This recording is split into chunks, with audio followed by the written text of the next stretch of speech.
بسم الله الرحمن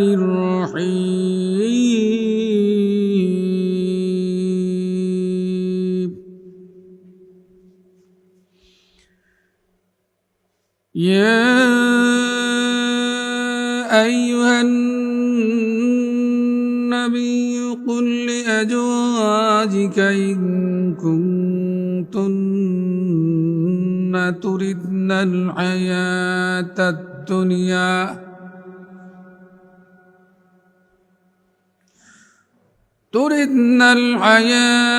الدنيا وزينتها فتعالين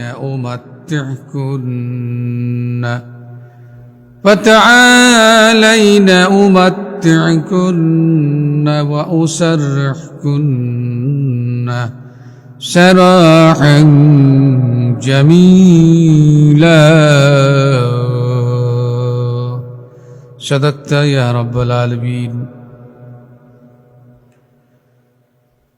অশান্তির আগুন তুমি জ্বালায়া দিলি নিভায়া দিলি না।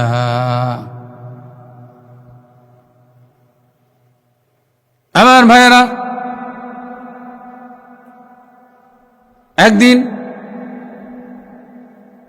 রাসূলুল্লাহ সাল্লাল্লাহু আলাইহি ওয়াসাল্লাম নিজের গৃহের মধ্যে স্ত্রীদেরকে নিয়ে বসে আছেন। আল্লাহর নবী নীরব নিস্তব্ধতায় অবস্থান করছেন। আম্মাজানগণ, উম্মাহাতুল মুমিনিনগণ নবীজির চতুর্পাশে বসে আছেন। এমত অবস্থায় হযরত আবু বকর সিদ্দিক রাদিয়াল্লাহু তাআলা আনহু এসে নবীজির দরজায় করাঘাত করলেন। হযরত আবু বকর সিদ্দিক রাদিয়াল্লাহু তাআলা আনহুকে অনুমতি দেয়া হলো না। এরপর কিছুক্ষণ পরেই হযরত ওমর রাদিয়াল্লাহু তাআলা আনহু এসে দরজায় নক করলেন। হযরত ওমর রাদিয়াল্লাহু তাআলা আনহুকে সে সময় গৃহে প্রবেশের অনুমতি দেওয়া হলো না। সে সময় নবীজির গৃহের পাশে, দরজার পাশে অনেক মানুষ, তারা অপেক্ষমান নবীজির বাড়ির ভেতরে কি ঘটনা ঘটছে সেটা জানার জন্য। একটু পরেই নবী করিম সাল্লাল্লাহু আলাইহি সাল্লাম দুইজন সাহাবী হযরত আবু বকর ওমর রাদিয়াল্লাহু তাআলা আনহুকে বাড়িতে প্রবেশ করার জন্য অনুমতি দিলেন।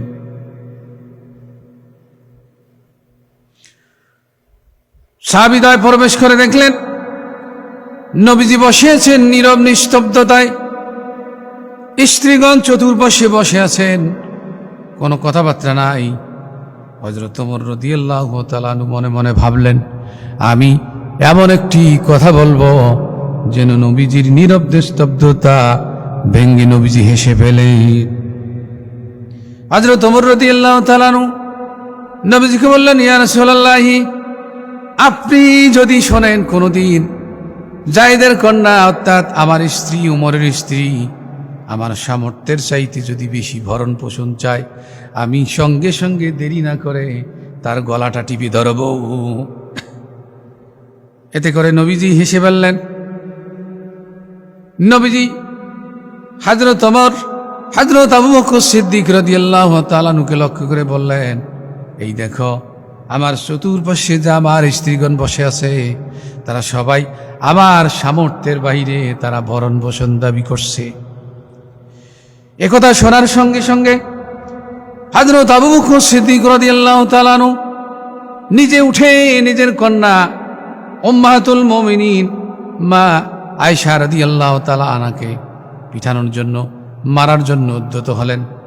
হযরত ওমর রাদিয়াল্লাহু তাআলা আনহু নিজের কন্যা হযরত হাফসা রাদিয়াল্লাহু তাআলা আনহার দিকে অগ্রসর হয়ে মারার জন্য উদ্যত হলেন। কিন্তু নবীজি উভয়কে নিষেধ করলেন যে আমার বাড়িতে তাদেরকে মারা যাবে না। দুইজন সাহাবী দুই মেয়েকে শাসন করে বললেন, তোমরা নবীজির কাছে তার সামর্থ্যের বাইরে বেশি ভরণ পোষণ চেয়েছো, এই যদি করো তাহলে আমরা কিন্তু তোমাদেরকে শায়েস্তা করেই ছাড়ব।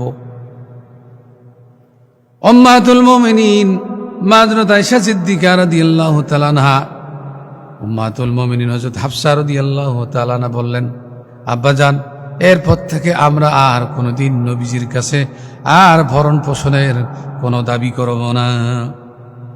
আল্লাহ রাব্বুল আলামিন হযরত জিবরাইল আলাইহিস সালাতু ওয়াস সালামকে প্রেরণ করে, তাড়াতাড়ি প্রেরণ করে আল্লাহ তাআলা ফয়সালা দিলেন, নবীর ওপর যদি, নবীর কাছে যদি বেশি বেশি ভরণ পোষণ দাবি করে তাহলে তার পরিণতি কি হবে। আল্লাহ রব্বুল আলামিন সূরা আহজাবের 28-29 নম্বর আয়াত নাজিল করে নবীর স্ত্রীগণকে জানিয়ে দিলেন, ও নবীর স্ত্রীগণ, ভালো করে শোনো, নবীকে যদি তোমরা কষ্ট দাও তাহলে তোমাদের পরিণতি কি হবে, তোমরা একটু মনোযোগ দিয়ে শ্রবণ করো। আল্লাহ রাব্বুল আলামিন হযরত জিবরাইল আলাইহিস সালাতু ওয়াস সালামকে প্রেরণ করে জানাই দিলেন, ইয়া আইয়ুহান নাবিয়্যু কুল লিআজওয়াজিকা ইন কুনতুন্না তুরিদনাল হায়াতাদ দুনিয়া ওয়া জিনাতাহা ফাতাআলাইনা উমাত্তি'কুন্না ওয়া উসাররিহকুন্না সারাহান জামিলা। আল্লাহু আকবার। হে নবী, আপনি আপনার স্ত্রীগণকে জানাই দেন, যদি তোমাদের কামনা থাকে দুনিয়ার সৌন্দর্য, পার্থিব জীবন আর পার্থিব জীবনের সৌন্দর্য, এইটাই যদি তোমরা আমার কাছে দাবি করো, তোমাদের চাওয়া পাওয়া হয়, তাহলে তোমরা আসো, আমি আমার সামর্থ্য অনুযায়ী দুনিয়ার জীবনের, পার্থিব জীবনের যতটুকু শোক ভোগের শক্তি আমার আছে তোমাদেরকে দিয়ে দেই। এরপর আমি তোমাদেরকে সৌজন্যতার সঙ্গে তোমাদেরকে তালাক দিয়ে বিদায় দিয়ে দেই। এই আয়াত কারিমা নাজিল হওয়ার পর জনাবে রাসূলুল্লাহ সাল্লাল্লাহু আলাইহি সাল্লাম সর্বপ্রথম হযরত মা আয়েশা সিদ্দিকা রাদিয়াল্লাহু তাআলা আনহার কাছে গিয়ে বললেন, আয়েশা, একটা কথা আমি বলি, তোমার পিতামাতার সঙ্গে পরামর্শ না করে তুমি তাৎক্ষণিক জবাব দেওয়াটাকে আমি নবী পছন্দ করি না। হযরত মা আয়েশা সিদ্দিকা রাদিয়াল্লাহু তাআলা জিজ্ঞেস করলেন, ইয়া রাসূলুল্লাহ, সেই জিনিসটা কোনটি? আল্লাহর নবী বললেন, তুমি যদি চাও আমি তোমাকে দুনিয়ার সুখ ভোগ দিয়ে তালাক দিয়ে দেই। হযরত আয়েশা সিদ্দিকা রাদিয়াল্লাহু তাআলা শোনার সঙ্গে সঙ্গে বললেন, ইয়া রাসূলুল্লাহ, এই বিষয়টা নিয়ে বাবা মার সঙ্গে পরামর্শ করার আমার কোনো দরকার নাই। আমি আল্লাহ এবং তার রাসূলকে পছন্দ করেছি, আমার দুনিয়ার কোনো প্রয়োজন নেই। সুবহানাল্লাহ। আমার ভাইয়েরা, আজকে প্রত্যেকটা বাবা মার উচিত তার মেয়েকে বিয়ে দেওয়ার পর জামার বাড়িতে, মেয়ের বাড়িতে যে খোঁজ খবর নেওয়া, আপনার মেয়েটা আপনার ওই জামার সঙ্গে, আপনার মেয়ের স্বামীর সঙ্গে কেমন ব্যবহার করে, এটা প্রত্যেকটি অভিভাবককে নিত্য নতুনভাবে নিত্যদিন তাদের খোঁজ নেওয়া উচিত। কারণটা হলো, একটা সংসার সুন্দর করার জন্য প্রত্যেকটি পুরুষ তার জীবনের যতটুকু শ্রম মেধা সব কিছু দিয়ে ভালো করার চেষ্টা করে, কিন্তু অশিক্ষিত দিনহীন এই স্ত্রীর চাহিদা পূরণ করতে স্বামী ব্যর্থ হয়ে যায়, যার কারণে প্রতিনিয়তভাবে ওই সংসারের মধ্যে অভাব অনটন, ওই সংসারের মধ্যে অশান্তি লেগেই থাকে। এই জন্য বলছি, অশান্তির আগুন তুমি জ্বালাইয়া দিলি, নিবাইয়া দিলি না। প্রত্যেকটি বাড়ি আজকে অশান্তির টুকরায় পরিণত হয়েছে। স্ত্রী যদি জ্ঞানী হয়, স্ত্রী যদি ইলেমালা হয়, তার ভেতর যদি দিনের শিক্ষা থাকে, তাহলে আল্লাহ এবং তার রাসূলকে ভালোবাসার কারণে দুনিয়ার ক্ষণস্থায়ী জীবনকে তারা অপেক্ষা করে চলবে, আল্লাহ এবং তার রাসূলকে ভালোবাসবে, অভাব অনটনকে উপেক্ষা করে আখিরাতের দিকে তারা ধাবিত হবে। কিন্তু দুঃখজনক হলেও সত্য, একটা বাবা আর জন্য ঝামেলা, একটা মেয়েটাকে বিয়া দিতে পারলেই সে বাসে, তাকে ইলমে দিন শিক্ষা দেখ আর না দিক, স্বামীর সঙ্গে কি ধরনের আচরণ করতে হবে এটা তার জানা থাক আর না থাক, বাবা কোনো রকম মেয়েটাকে বিয়ে দিতে পারলেই বাসে। আল্লাহ রাব্বুল আলামিন এরপর জানিয়ে দিয়েছেন, ওয়াইন কুনতুন্না তুরিদনাল্লাহা ওয়া রাসূলাহু ওয়াত-দারাল আখিরাহ ওয়া ইন্নাল্লাহা আ'আদ্দা লিল-মুহসিনাতি মিনকুন্না আজরান আযীমা। আল্লাহু আকবার।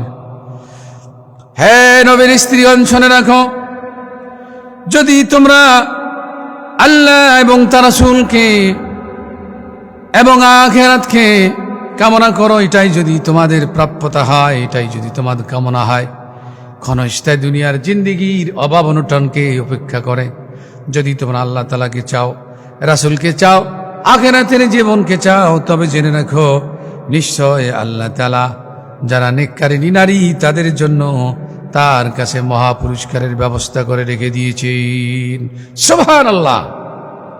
ভাইরা, অবশ্যই মেয়ে বিয়ে দেওয়ার আগে, মেয়েকে বিবাহ দেওয়ার আগেই আপনাকে মেয়েটাকে ইলমে দ্বীন শেখাতে হবে।